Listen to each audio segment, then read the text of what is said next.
The topics and opinions expressed in the following show are solely those of the host and their guests and not those of W4CY Radio, its employees, or affiliates.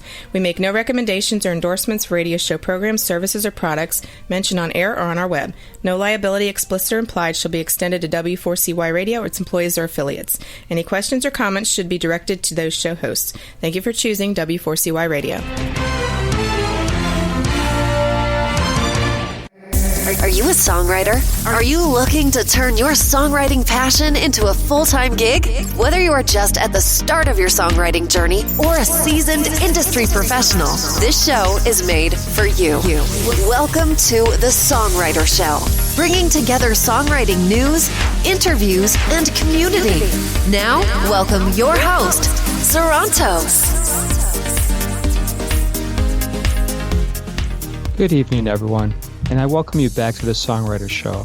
I'm your host, Sarantos, a solo music artist who's been writing lyrics for as long as I can remember. Words are very important to me, and that's why I'm so thrilled to host this show for you every Tuesday evening. I strongly believe that every song is a story. The Songwriter Show is broadcast live on number one ranked W4CY Radio and has listeners in all 206 countries in the world and every state in America. The station is also licensed with ASCAP, BMI, CSAC, and Sound Exchange, and has partnerships throughout the music industry, including iHeartRadio and exposure to over 300 million listeners. Tonight's first guest, well, she's got a cool name, I think you'll remember. Her name is Empress.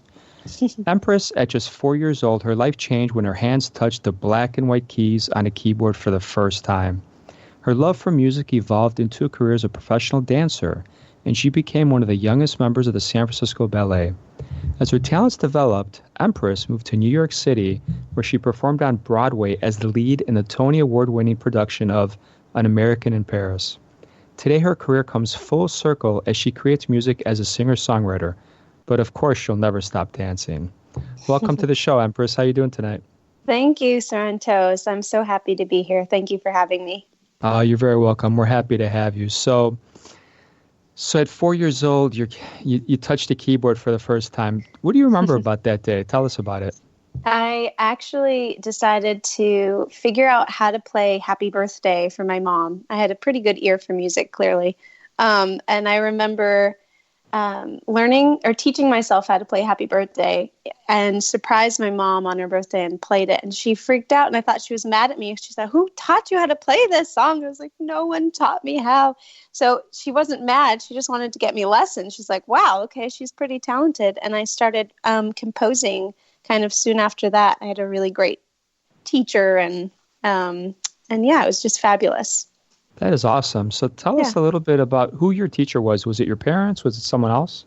So my very first teacher was this Mary Poppins character, kind of. She made it so much fun.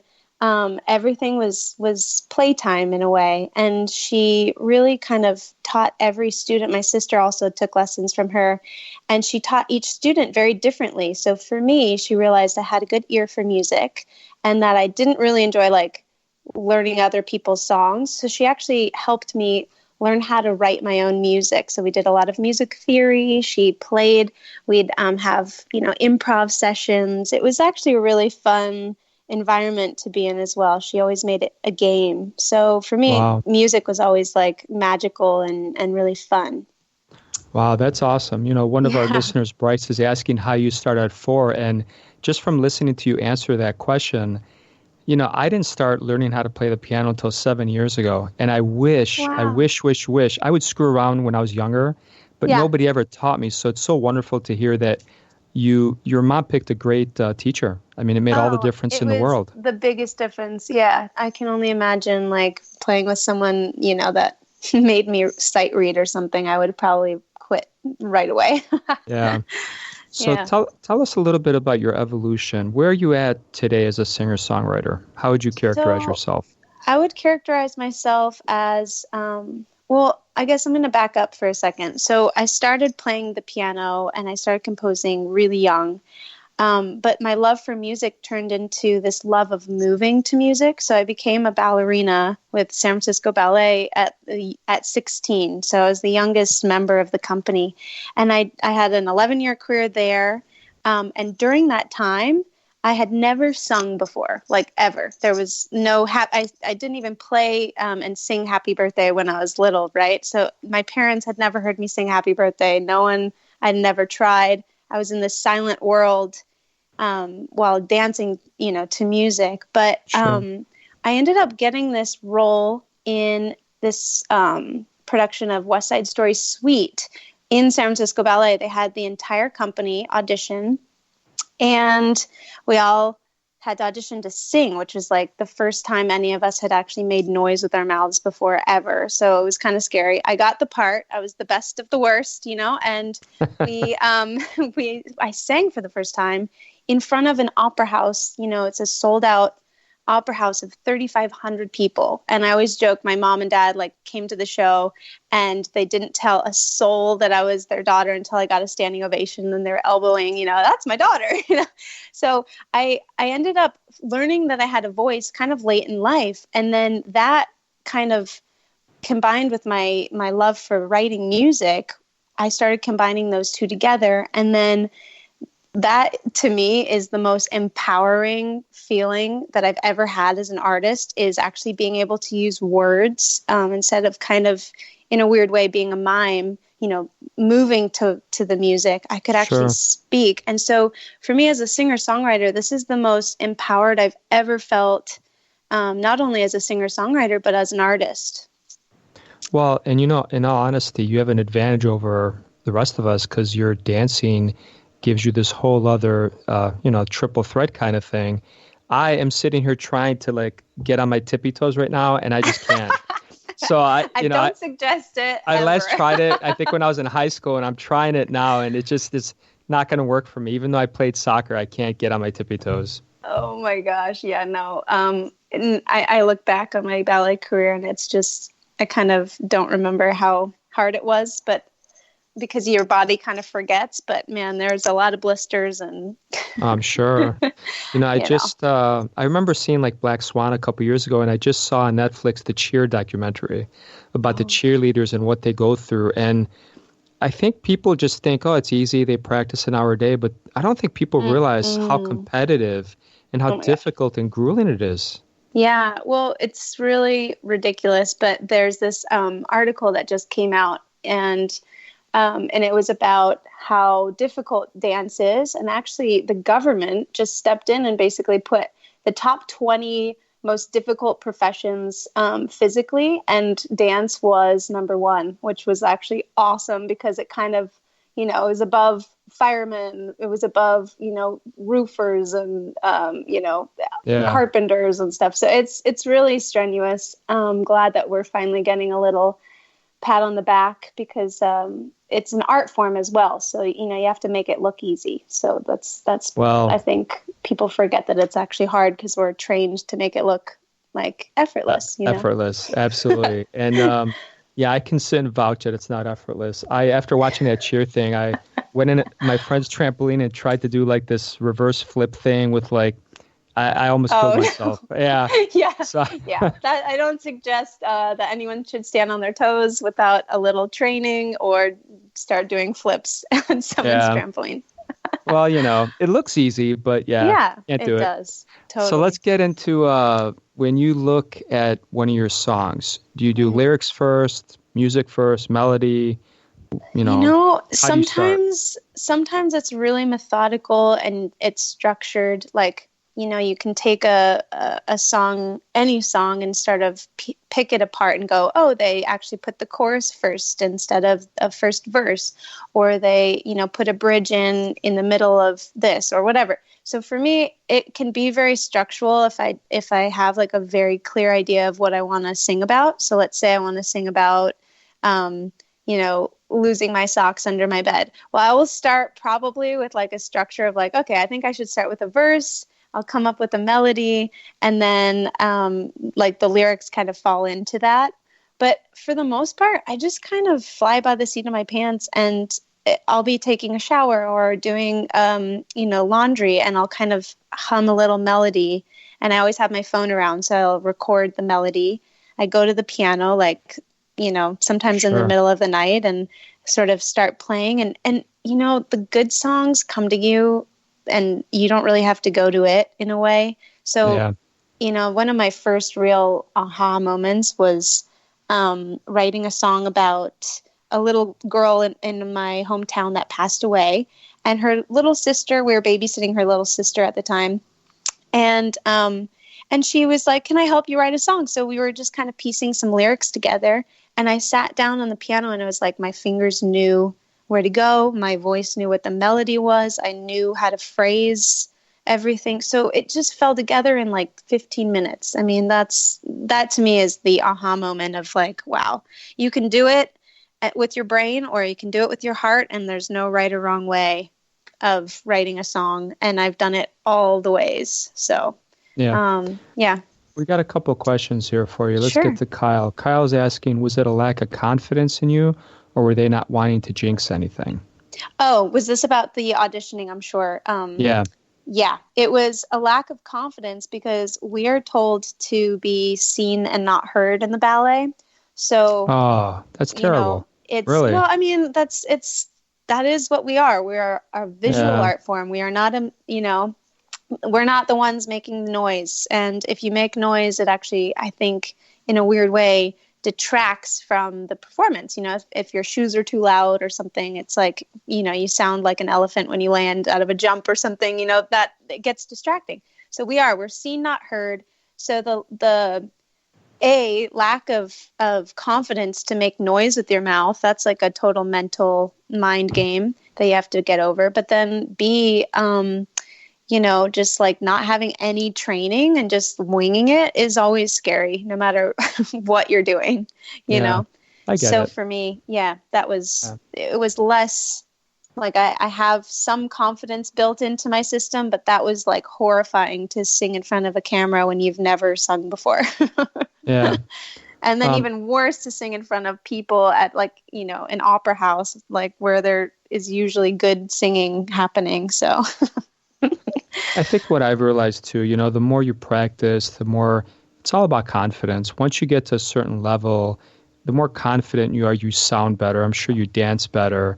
And, your health has a lot to do with it. What's going on in your personal life. It's all related. Yeah, totally. No, it is. It's all related. And also just like, there is something about practicing until you feel comfortable and then going out to perform. It's a really interesting thing for an artist. Everyone has their own ways and paths, but in general, the ballet, we don't really like anyone to see us working.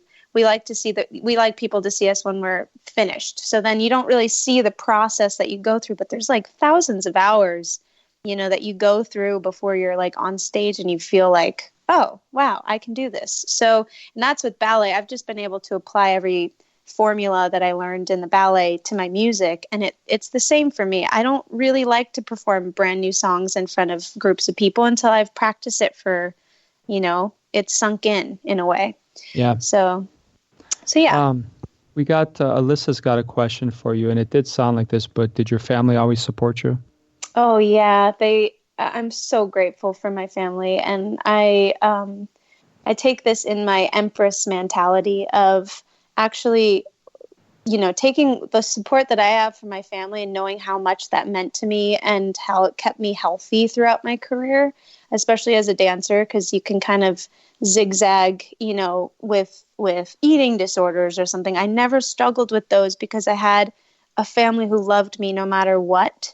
And that was so important. And I saw a lot of dancers who got injured. And if they, couldn't dance, it was like they didn't know their identity. I was always the daughter of a family that loves me so much unconditionally. And when I think of Empress things, I like to think of maybe supporting each other, like women especially, in this day and age, it's hard to support each other, but I try and do it as much as I can, and walk that walk by hiring Absolutely. women if I can. It's so supporting. Yes, my parents and my family all supported me.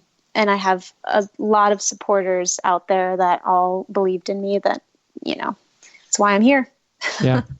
So let's talk a little bit about, you have a unique perspective. I'd like to ask almost every guest about scams. Between the dancing world and kind of what you've, been through as a singer-songwriter, what's a scam you want to warn us about or one that you fell for?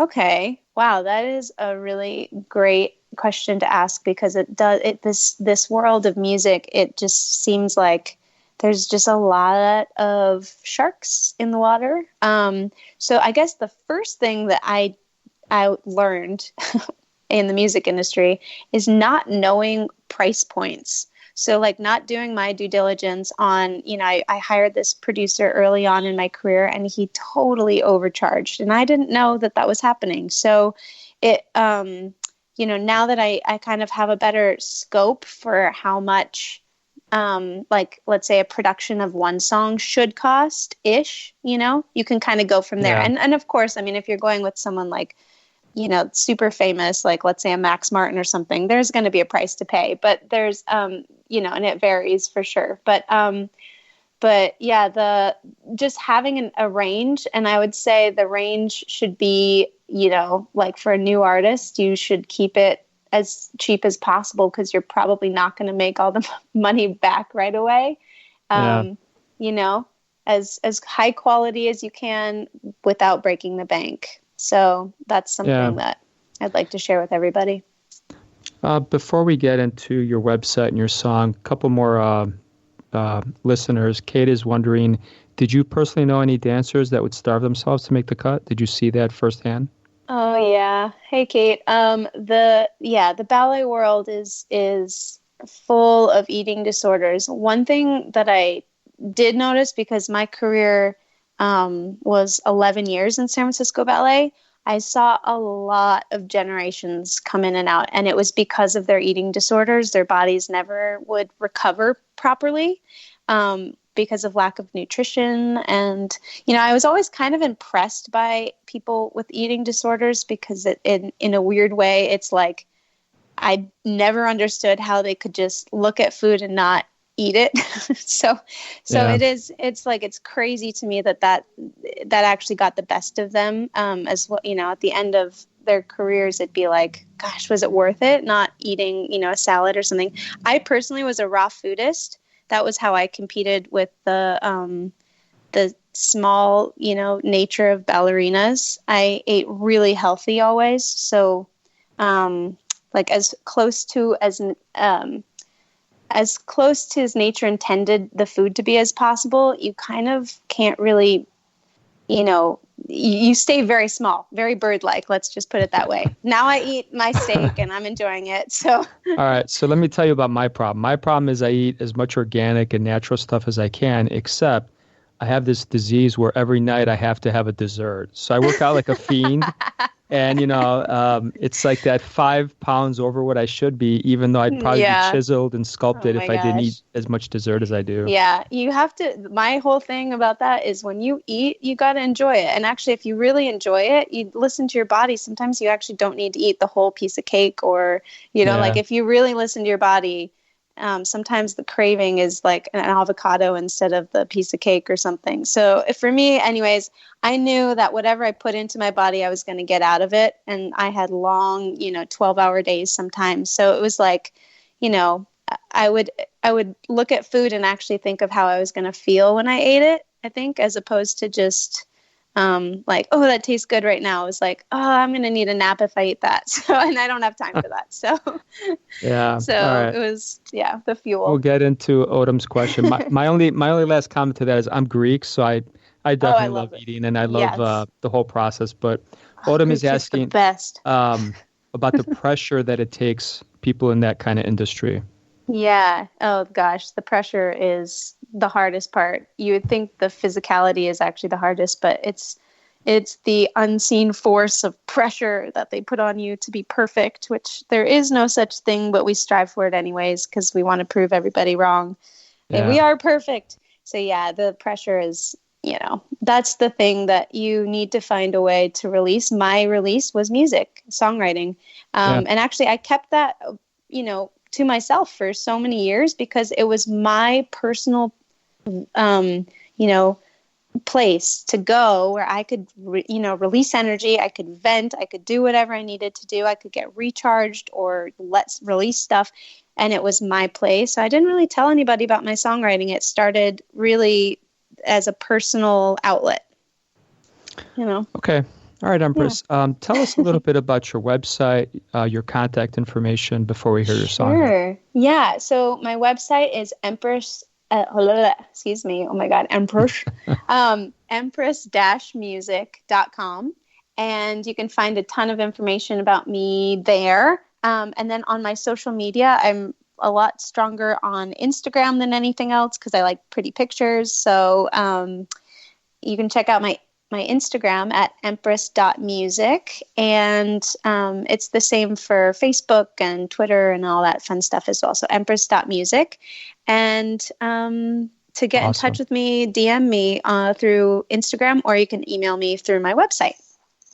Awesome. All right, Empress. If you can do us a favor and introduce your song and tell us whatever you want to say about it in 10 seconds or less. Sure. Yeah.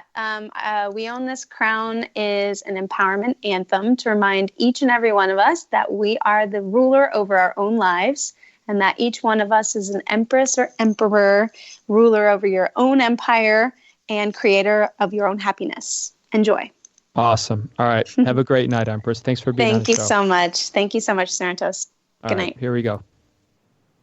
When the queen walks in, the oceans part. Now the games begin, and we all dive in, dripping with diamonds and a hint of sin, hanging from the chandelier. Energy vampires waiting to feast on fears. Can't see her shield, invisible force field.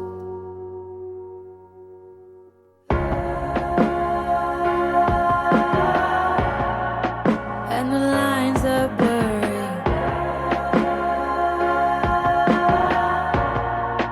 and the roots are falling up from the underground. Finally ready now, seeds I've sown. I'm not alone, I'm seeing from every side. Shadows are made of light.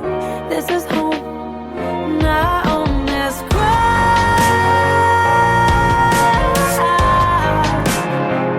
Now on this ground. Now on this.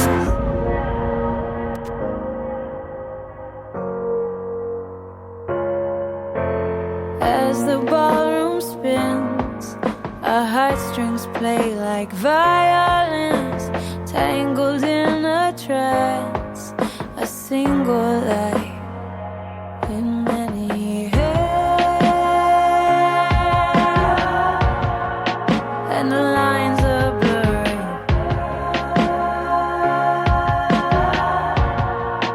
and the roots keep falling up from the underground. Finally ready now, seeds I've sown. I'm not alone, I'm seeing from every side. Shadows are made of light. This is home. Now on this ground. Now on this ground. Now on this. Feel the weight, all is safe. Every shape,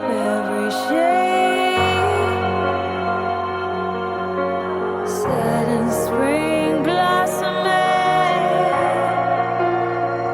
We are the queen. Out from the underground, finally ready now. Seeds I've sown, I'm not alone. I'm seeing from every side. Shadows are made of light. This is home. Now I own this.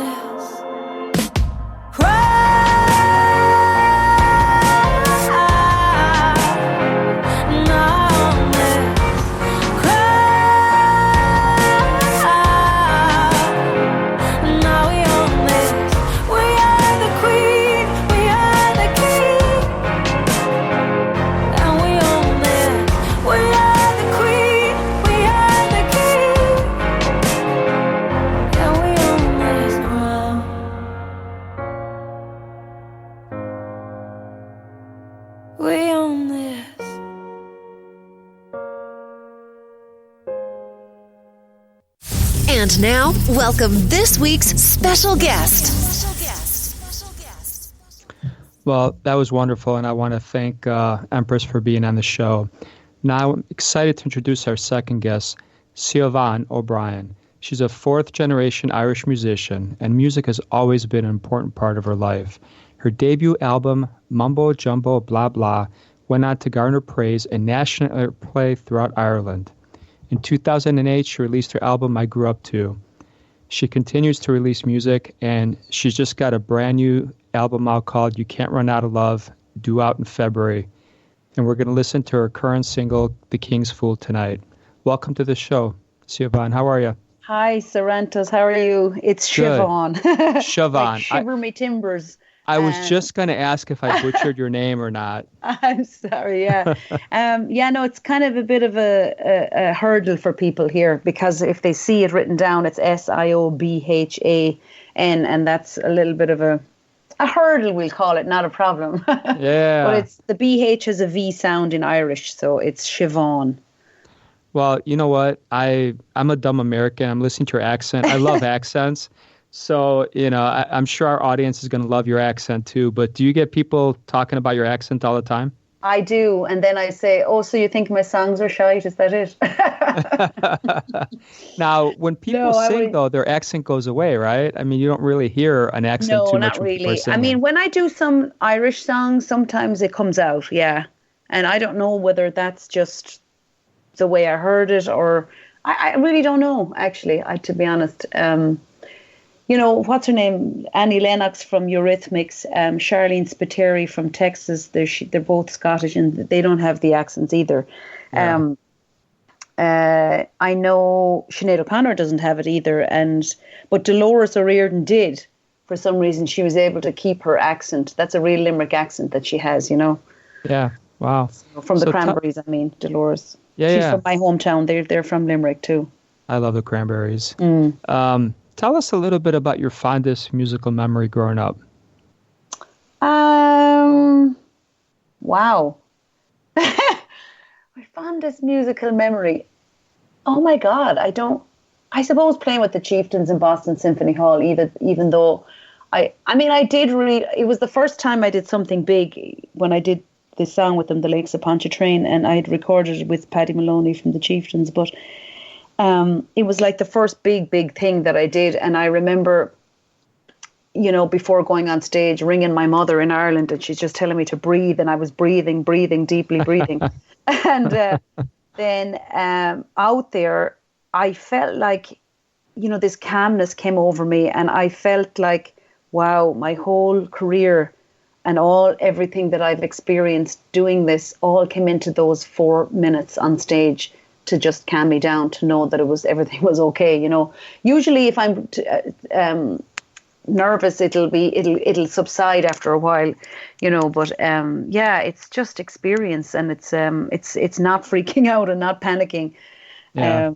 But I mean, my fondest moments, funnily enough, are probably singing with my brothers and when we have family get-togethers.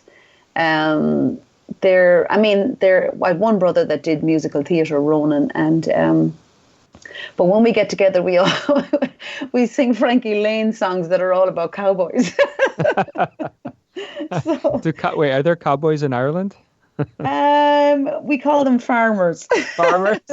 Yeah. That's awesome.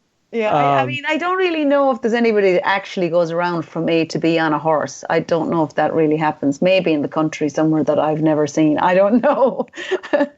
The last time I rode a horse, all I remember thinking, after like 20 minutes it hurt. And I was like, how do people ride horses all day? I know. It's called stamina. You have to build it up. I have no idea. But so tell us a little bit about, in your music making, how do you decide if a song is going to make the cut? Do you run it by somebody? Is it just you? How do you figure out, hey, this is a really good song. I'm going to sing this. I'm going to record it. It's going to go out to the public.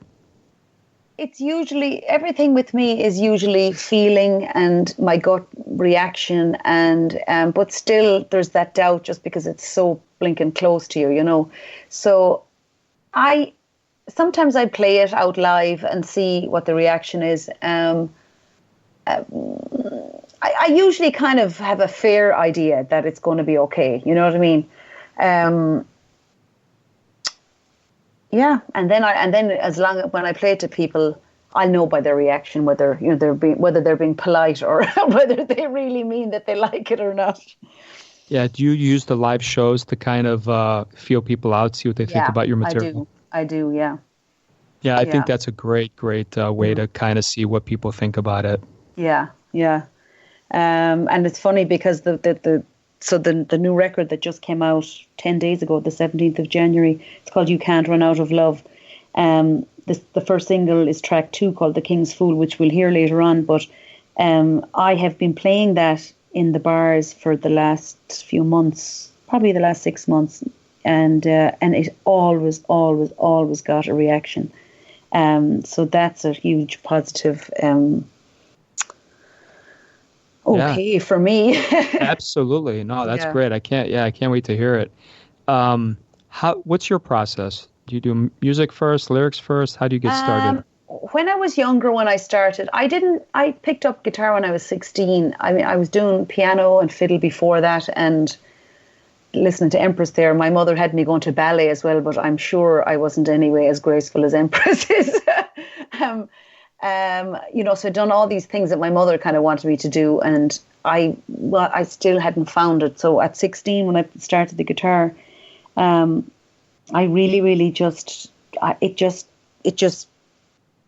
4 months later, I wrote my first song, and it was kind of like it was the extra crutch, and I was like an extra limb on my body or something, that it was just the thing I needed for me to go forward. When I wrote my first song, I never thought that I would write a song. I thought that was for godlike people that were able to do that, and I really thought there's no way I'm ever going to be able to write a song like those people who write songs, And when I did, it's interesting, Empress talking about, when she wrote about somebody who died. My first song that I wrote was about somebody who died too. And I suppose, obviously, everything subsides and you get down to the real core and the nitty gritty of what's actually real right now.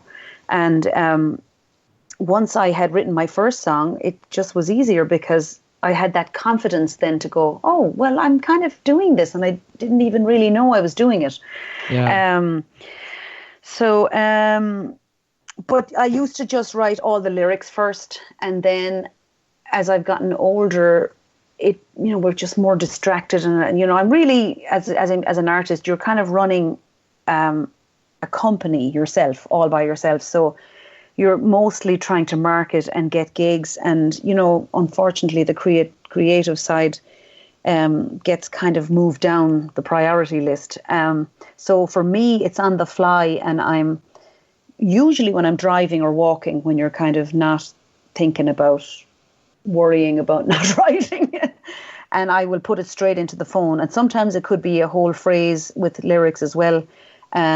And then if I hear a rhythm that I like on the radio or something, I'll put that into the phone and I'll come back to it later on. But for me, I don't seem to write full songs all at once anymore. It's like bits of here and bits of there, and then putting them all together. But I do write a bit in my sleep too. I kind of wake up. Even last night, actually, I did it, and but then when I go to record it, it's gone, and I'm trying to calm down and think, oh no, what was it? And it's really all about just calming down, because once the panic starts setting in, forget it. You're not going to remember anything. Yeah. So I wake up from and there could be something literally there, and I'll just put it straight into the phone. Yeah. Before I forget, if I ever meet you or Empress, in public or at a concert or something, we're going to have a dance-off, and the loser will have to treat the dinner. So I'm sure I'm going to have to treat the two of you guys to dinner somewhere in New York or Ireland or San Francisco or Greece. But just remember that. If you ever see me, just tell me. We're going to have a dance-off right now. A few drinks and some ABBA disco music, and I'm there. That's right, yeah. Bryce is asking a question for you. When did you start out on this journey? How old were you? Well, when I started playing guitar, I was 16. I started gigging at 18. So I'm doing it a long time now. It's all right. You're experienced, and and honestly, to me, I say this on the show all the time, because I didn't start when I was 4 or 18. I started much older, but it's something I always wanted to do. And I think age is one of the coolest things I saw a couple of years ago was a Grammy Award go to, I think he was like 78 or 80. This famous producer, conductor that has music his whole life, and he finally got a Grammy at like almost 80. So I think, we're all on this journey. Oh my God, what's his name? I don't remember the name, but I remember. Ennio Morricone? Maybe, but I remember I was so him, happy for him. And you just saw like the look in his eyes, and you're just like, you know what? That's why we do it, just because we want to feel appreciated. We want people to listen to our stuff and like it and fall in love with it. We're the biggest Egypts in the whole of any industry. I mean, we throw every dime and penny at our wanting to get our music out there. And my problem is that it's always the artist that is not paid at the end. Do you know what I mean? How sad is that? That bugs me so much, because everyone takes advantage because we want to do it so much. Yes, we do want exposure, but we don't want to be made fools of either. But my mother brought out her first CD at 60. Good for her. Yeah, and there's another woman I know, Anne Rinn, in County Clare in Ireland, and she brought out her first CD at, I think, 60 or around that age anyway, too. But, life is very hard nowadays for people, and there's too much stress, and it's an unnatural way for us all to be living in this amount of stress. And things that we'd love to do, there is no time to do that because you have to make a living. But I am also an advocate for our thoughts create our reality. So it means that you have to calm down, not panic, and try and stop the anxious and the anxiety, and prioritize what it is that makes you happy, because you live longer and you'll be happier, and everyone around you will be happier too. And I mean, this is what I've learned on my journey since I left Ireland, 3.5 years ago. That's so true. Now, speaking of you leaving Ireland, Ray, one of our listeners, is asking where you're located now. I'm located in Alexandria, Virginia. So I'm about 8 miles from D.C., Washington, D.C. Cool. Yeah. Okay. Tell us a little bit about when you sit and you look at your touring and you figure out where to tour and how often to tour, how stressful is that for you? It's very, very stressful, because the biggest problem for me is getting the gigs, because they want you to bring in a crowd, and then what if I don't know anybody in Chicago, say, for example? Sure. It's a catch-22. So there's no... this is it again. There's the artist is still, the last person to. Yeah, if they pay you like $100, $200, they want you to spend $1,000 marketing to draw a crowd for them. Well, yeah. If you get paid, if they decide you're worthy enough to be paid. Yeah. Oh, this is it. Yeah. And the other thing is, once people hear me, there's absolutely no problem. But I can't go around the whole country saying, hey, look, here I am, audition, here we go. Yeah. Even though I send, YouTube clips or whatever. But look, I think too, it's about whether the song resonates or, and I'm really hoping that The King's Fool is going to be one of those songs that resonates a lot with people, because that's what I'm finding at the grassroots level. It's starting to be added to radio, so that's good. And I really hope that I can finally have a viable touring career here. Yeah. Because nowadays, let's face it, touring is probably the main way that musicians make their money, because you're not going to make it streaming. You're not going to make it. No one's buying CDs anymore. So unfortunately, our $100, $200 performances, that's it. Yeah, no, I know. It's ridiculous. Yeah. I just came from Folk Alliance. I was down in New Orleans for the Folk Alliance International, and Rhiannon Giddens was the keynote speaker, and Mavis Staples spoke too, and there was one or two stunning performances. But all of us paid so much money to be there. You know what I mean? Sure. Yeah, I know what you mean. It's I mean, I know they've got overheads and whatever, but I really feel like we need to do something about this. So maybe I will do something about it. So we got another question for you. Wesley is asking, why did they wait so long to bring out their music? You were talking about, I think it was your mom at 60 and stuff. I think he's referring to them. Well, my mother would say that she wasn't ambitious. She never really had any. She did it because other people wanted her to do it. She's been like a choral singer, and she did musical theatre when she was younger. I remember we used to go to her shows and stuff when we were younger, because she comes from a classical musical background. Her dad was a conductor, and then her grandparents had a travelling opera company. So her side was always the classical side, but she never really did it. I mean, I'm sure she got enjoyment out of it, but she wasn't like ambitious like me, it was for a different reason. But for me, I've been making music since I could. I mean, I just can't get my break. I'm looking for my break, and I'm hoping that it's going to happen with this record, Yeah, I hear you. And it's confidence, though, too, I think. I know with maybe other people that, I'm really only getting my confidence in the last years since I left Ireland as well.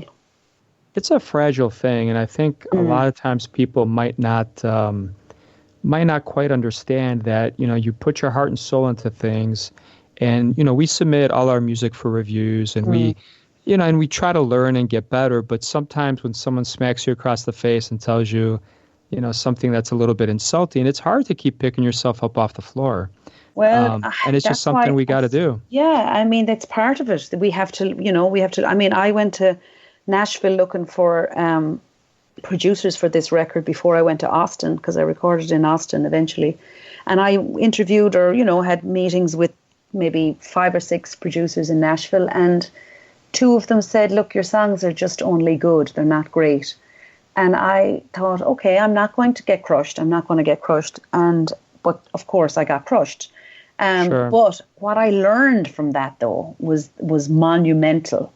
I for instance, one of the guys, the producers, he's a big, well respected in Nashville, and I wrote to him about a few months ago, and I said, you know what, you and me, maybe we weren't right for this record that I've just done, because I know the 2 guys that I did work with it was just perfect to work with them. But I said, the fact that you told me that my songs were only good, not great, it just made me work harder. It made me pay attention. It made me everything else. And I wrote 2 or 3 of the songs for this record after he told me that. And they're the strongest songs. Yeah, and good for you. Yeah. Good for you. It's hard to take criticism. When it's warranted, it's great. But sometimes people just say things for the sake of saying them. Well, that's different. Yeah, that's a whole other level of, jealousy or whatever. What's the strangest compliment you've ever gotten? Oh my God. The strangest compliment. That I look like Wednesday in the Addams Family. Did you really? Oh my. Like, oh my God, is my forehead that big? I've seen your picture. I don't think you look like the Munsters are one of those ones. Oh. Wednesday, yeah, the door. Yeah. And the sad thing is, people sometimes, like they might think they're complimenting you or something. Who knows? Yeah. Yeah, that's funny. Any scams that you want to warn us about? Anything you've heard about or been exposed to? You mean in general or in the music? In general, from Ireland, from Virginia, just anything you want to warn us about? I think maybe just, what a catfish is? Yeah. Yeah, them. Yeah. That is the most insidious, low, mean, unbelievable. I can't even. It's despicable. Yeah. And I would warn people about that. Okay, tell us a little bit about your website, your contact information. Where can people listen to music? Yeah, so it's www.SiobhanO'Brien.com, and it's SIOB as in bug, HANOBRIEN.com. So that's going to be a little bit of. I hope people can get to it when I'm saying it. SIOBHANOBRIEN.com. And then Instagram is at Siobhan O'Brien Music. Facebook is Siobhan O'Brien. Twitter is at Siobhan O'Brien Music, I think, too. YouTube is just my name, too. Yeah. Wonderful. All right. Well, you've already preempted us on your song, so if you want to introduce it, we're going to hear your song right now. Sure. Hello, people listening to Sarantos. Listeners, readers. No, you're not readers, you're listeners. Thank you so much for having me. My name is Siobhan O'Brien, and here is my new single from the record You Can't Run Out of Love. This single is called The King's Fool. All right, here we go. Now I am an immigrant. I left my son, my home, my life, my family, my word. Forever I will roam.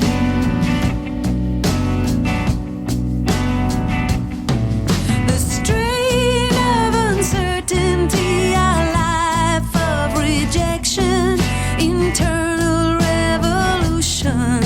I choose my own trajectory. The king's fool, I play the game, the dancing bear, the court jester.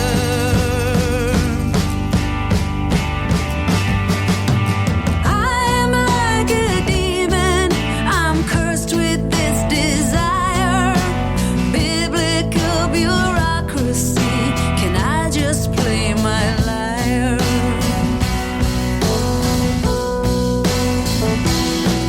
Please take away this longing, let me crawl back down my hole, hide under my childhood bed, too sorry to console.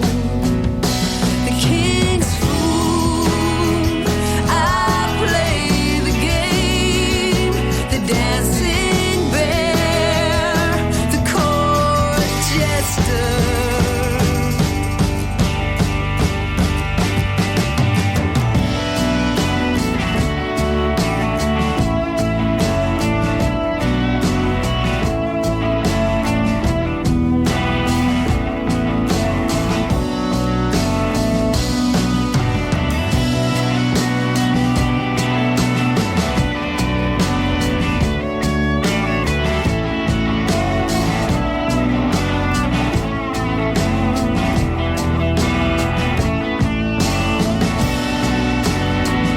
The king's fool, I play the game, the dancing bear, the court jester.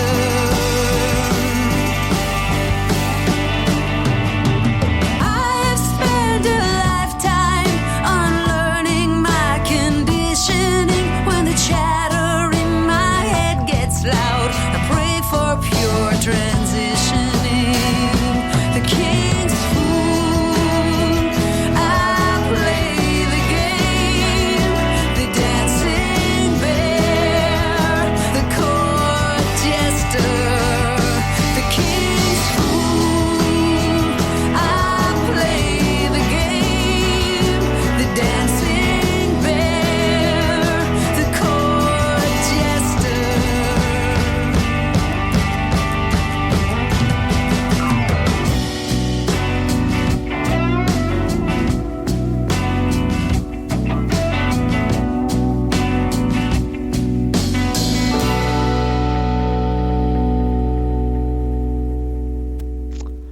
Wow, that's wonderful. So two excellent songs tonight, two amazing artists. I want to share this with the world. Thank you so much for listening. Please help spread their music everywhere, and let's make their dreams come true.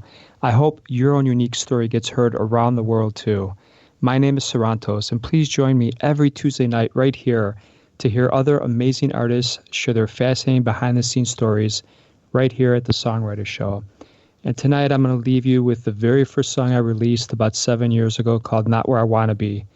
I hope you enjoy it. Have a wonderful night, and I love you all. Thank you for listening.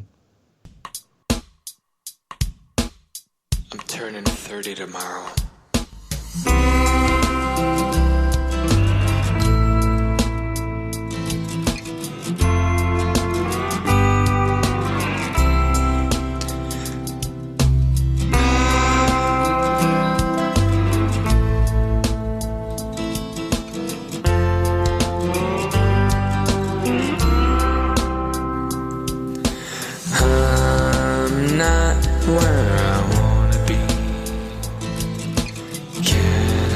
seen this reality. Don't know when I went wrong. Only feel like writing a song. I woke up today feeling the same. I can't help but feel my life is not real. All these dreams I dream of every night. All these years I yearn for the fight. Once I was so sure, I stood on top of the world. Nothing I couldn't do. My heart always so true. But I woke up today feeling the same. I can't help but feel my life is not real. All these dreams I dream of every night. All these years I yearn for the light.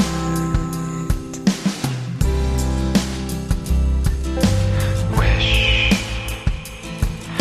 I wish I could.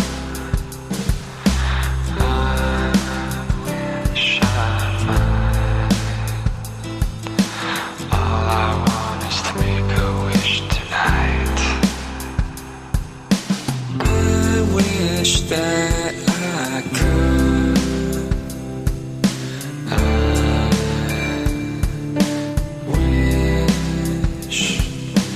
I wish that I might. All I want is to make a wish. Make a wish tonight. And all these dreams I dream of every night.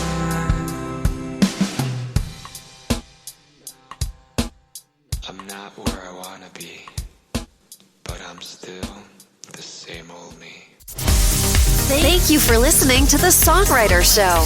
To keep the momentum going, head over to www.songwritershow.com and join our free music community of artists, songwriters, and producers.